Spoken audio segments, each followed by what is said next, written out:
everyone, and welcome to part 4 and the last part of our chapter concerning social psychology, but not the least important, probably one of the most important, since it's one of the things we are talking about heavily now and always. Prejudice, discrimination, and stereotyping. So on this next slide, I want you to watch this. I'm not going to play it now, but it's a skit from a comedian about kind of the weird way people ask where you're from. And I think it's just a funny twist on something that we're going to talk about with some severity. But this is a lighthearted way to kind of introduce ourselves into it, and how sometimes stereotypes can seem really silly and weird and like there's a double standard. So check out that video. I promise it's not offensive. I don't put offensive stuff in here. But it's interesting to note how the narrative of the video is flipped surrounding ethnicity. I don't want to give it away, but you have to watch it. What we're going to do for this section is define and distinguish among prejudice, stereotype, and discrimination, provide examples, and explain why prejudice and discrimination exist.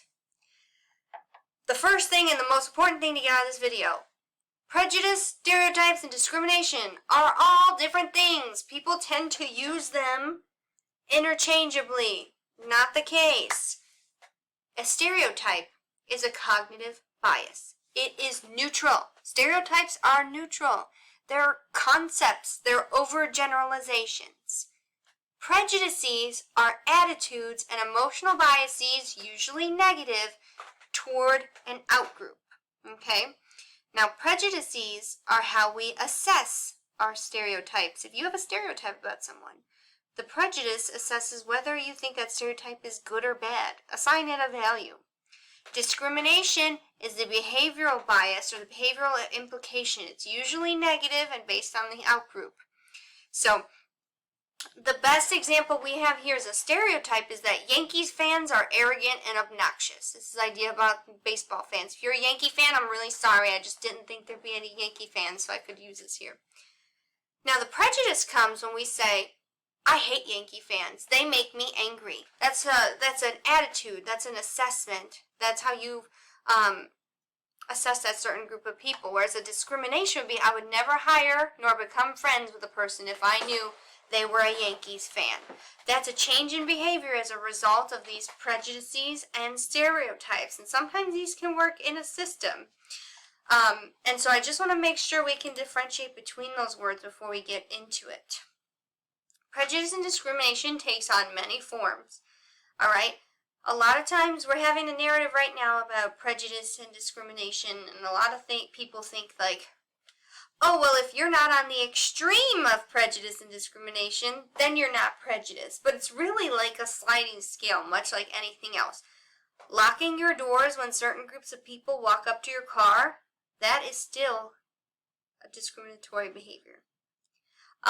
Walking on another side of the street when you see a person of a certain group coming towards you just because they are a membership of a certain group, that is still a discriminatory behavior. It doesn't necessarily have to be violent. I think people would equate discrimination to violence. It can be, and it's horrible, but it's not always the case. So don't overlook the microaggressions, the micro kind of discriminations that people are engaging in without knowing it. Like saying to certain groups things like, oh, you're really well-spoken. That's a microaggression, because your stereotype about that group is that they speak a certain way, and so when they don't, you say, oh, you're well-spoken. You wouldn't say that to me. So that is a type of discrimination. People overlook those minor things. That is still a discrimination. That is still a prejudice you're holding. And, sometimes they're inadvertent, but they still exist.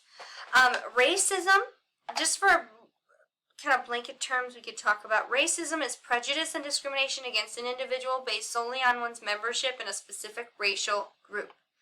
There's individual racism and there's systemic racism.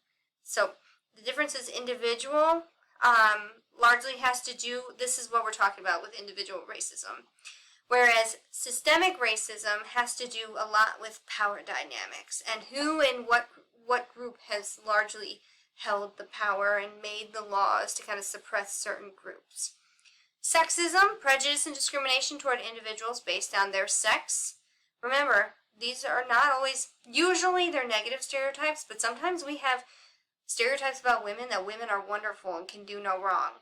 Like you'll see a picture of a mugshot of a woman who was dealing drugs, and they'll say, look how cute she looks. That is the stereotype that is affecting our assessment of that woman, even though she has committed a crime, and anyone else who may have committed that crime, we might view them differently. Ageism, prejudice, and discrimination toward individuals based solely on their age. Avoiding the cashier that's old at the grocery store. That is ageist. Right? That is a type of discrimination. Homophobia, prejudice and discrimination of individuals based solely on their sexual orientation. And transphobia, based on their gender expression. Adams, Wright, and Lore did a really interesting study in 1996 that looked at people's assessment of homophobia in men, and men, long story short, the men who are more homophobic when watching homosexual pornography were more aroused. So Freud would have a lot to say about this as a type of defense mechanism, but it's really interesting to see how some people's attitudes may affect their behaviors, or their tendencies may affect their attitudes, or change their attitudes. But this is just a brief list. There are so many others that you're going to read on your implicit associations test. I've included this chart because it was a good way to show that there are so many covert and overt types of discrimination. This is particularly related to white supremacy. And so a lot of people think of, racist jokes or extreme violence as a type of discrimination, which it is. That's horrible.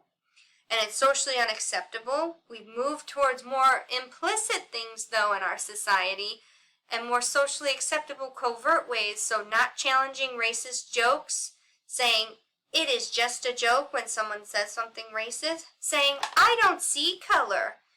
That is another type of covert discrimination. So there's a lot in this list here. Police brutality, but what about me? Trying to shift the narrative back to, when we talk Black Lives Matter, all lives matter. Taking the shift, that is a more covert, socially acceptable way to, this is just related to white supremacy, but if we're talking about black and white race issues. But this chart can be used kind of as an outline for other type of covert things, because I think some of these can be applicable on large scale, like it's saying things like it's just a joke, or I don't believe this, but those kind of things. So yeah, check out this chart. It's really interesting. One of my students actually sent it to me last semester when we talked about it, so I thought it should be included. But that brings us to the point of explicit versus implicit biases. Exhibiting biases have become more subtle because it's socially unacceptable.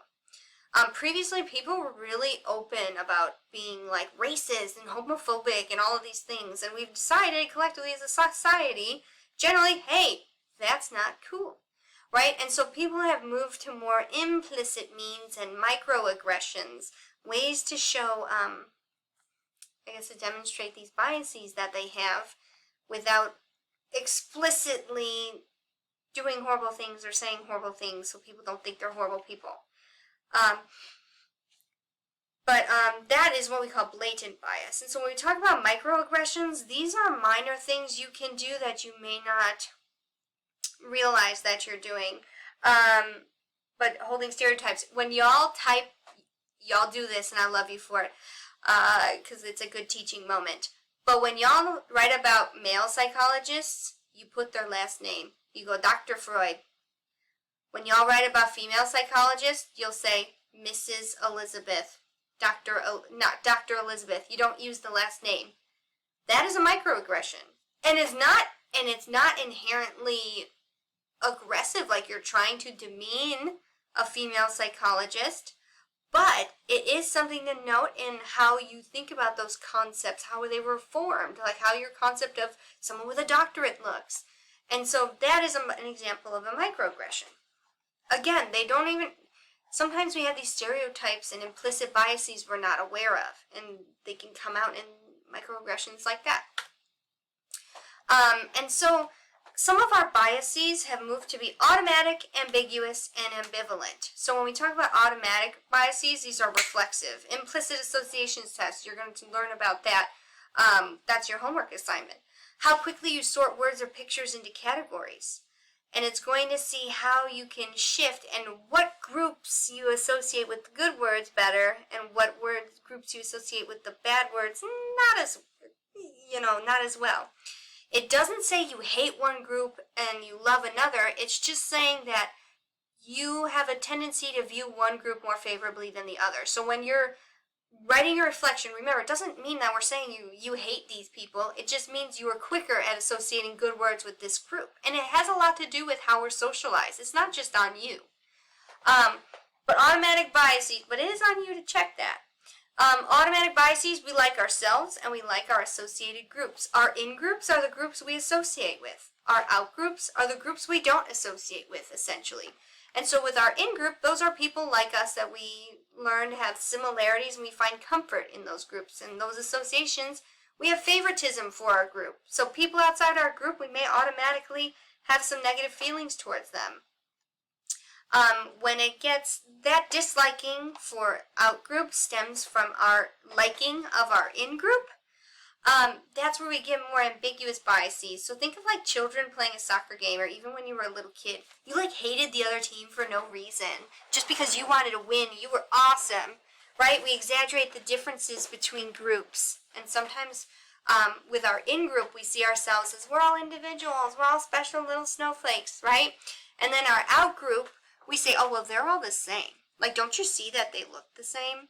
Like, they act the same? That's called out-group homogeneity. We label other people as they. And so we exaggerate the differences by thinking we're all individualistic, and they are not. And then we have ambivalent biases. Not all stereotypes are bad. So, there was a psychology instructor at a North Carolina university who got under a lot of fire last year because he said, like, all people of color should act like Asians because they're good and wonderful and great students. And that is still a stereotype. That is still a bias. That is still not acceptable. It still affects those groups, right? So even if a stereotype you say is what? It's good. It's good to be thought of as a perfectionist. It's good that women are wonderful. Even though you may think it's good, it still has implications for the group, okay? Because what if someone doesn't meet up to that stereotype? There are plenty of women who maybe don't live up to that wonderful stereotype, and it may have some internalized conflicts for them, mixed feelings. And we typically, with these ambivalent biases and how we judge other people, we view them according to warmth and competence. This is called the stereotype content model. We judge people by their intentions and their competence. So how well we think they do something, the competence, and intentions, what their motives are. And so when someone's perceived as high warmth and low competence, this would be like a housewife. This is a stereotype of a housewife. Where we perceive people with low warmth and high competence as like a rich person or a business person. And sometimes this affects how we view that just world hypothesis, right? Think about how we view homeless people. Generally low warmth and low competence. So it kind of gives us, the way we believe about these certain groups kind of gives us justification to believe in that just world hypothesis. But what's the damage of thinking and behaving in these ways towards different groups? Well, we have to think about self-fulfilling prophecy, an expectation held by a person that alters his or her behaviors in a way that tends to make it true. I swear I put a D in that tends, so ignore that horrible spelling mistake. But we treat people according to our expectations. The example in our text was really good, talking about how if a hiring manager has a stereotype about gay people and then has to interview someone who they find out is gay, maybe they act, this will change how the person interviews that, let's just say, the candidate, okay?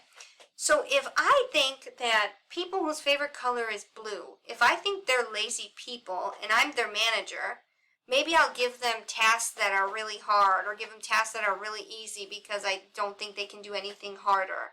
It's changing my behavior and how I interact with those people. And if they don't complete the hard task that I gave them, I'm going to say, see, it's because people whose favorite color is blue are lazy. So it changes how I interact with them. And there was a study in 1968 that looked at this, talking about teachers' expectations of students. Essentially, when teachers expected the students to do well, the students did better. Whereas when the teachers expected the students not to do so well, they did worse. And this was a totally random study where the psychologist just randomly picked out a few kids and said, hey, that one's smart, that one's not, that one's smart, that one's not. And it changed how the teacher interacted with the students, which then actually changed their progress. So this has huge implications for different groups. And how we interact with those people can confirm our biases, right? We talk about cherry picking information. Well, if someone acts according to that stereotype, we say, there it is. Miss Elizabeth looks like the angry vegan, and I just saw her eating tofu. She ate the tofu. I saw it. And we take that and incorporate it into that stereotype when we say, look, there it is. That's why when people tell me, but it's true, that's because your mind kind of makes it true. We want to be right. So we pick out instances where we were right. Do you look at the instances where you were wrong or someone didn't meet that stereotype? Sometimes people, when that happens, they'll make subgroups or subtyping. So when someone doesn't fit their stereotype, they still don't want to be wrong. So they say, oh, well, these people whose favorite color is green don't act like these people whose favorite color is green. So I'm going to call them the green other group. It's kind of what, I was trying to find a non-offensive example, but I can't. You say, oh, well, they're not those kind of people. They're these kind of people. They may be a group with that outgroup, but they're not the same. We make subgroups sometimes. So our brains are tricky little things, but it seems real because you're confirming your biases. That's essentially what I'm saying. We talked about outgroups. It's fun to blame outgroups for our problems. This is known as scapegoating. And I'm being facetious, but think of like competition for resources. The first thing that was said a lot for the past 4 years was blaming XYZ on different groups of people. That is scapegoating, right? It's when you can't take ownership for your errors, and so you say, well, that's because of those people. That's a result of the outgroup. So I want you to think, for the end of this video, how often do you hear others criticizing groups without knowing anything about them, or not having experiences, or taking their stereotypes and just running with them as fact? You may see a lot more than you think, even the microaggressions. Now that you're aware of it, you may say, hey, that was weird. That was not right. You may notice it more. But take this and think about it. And I can't wait to read your reflections for your IAT. And I hope y'all have a great week.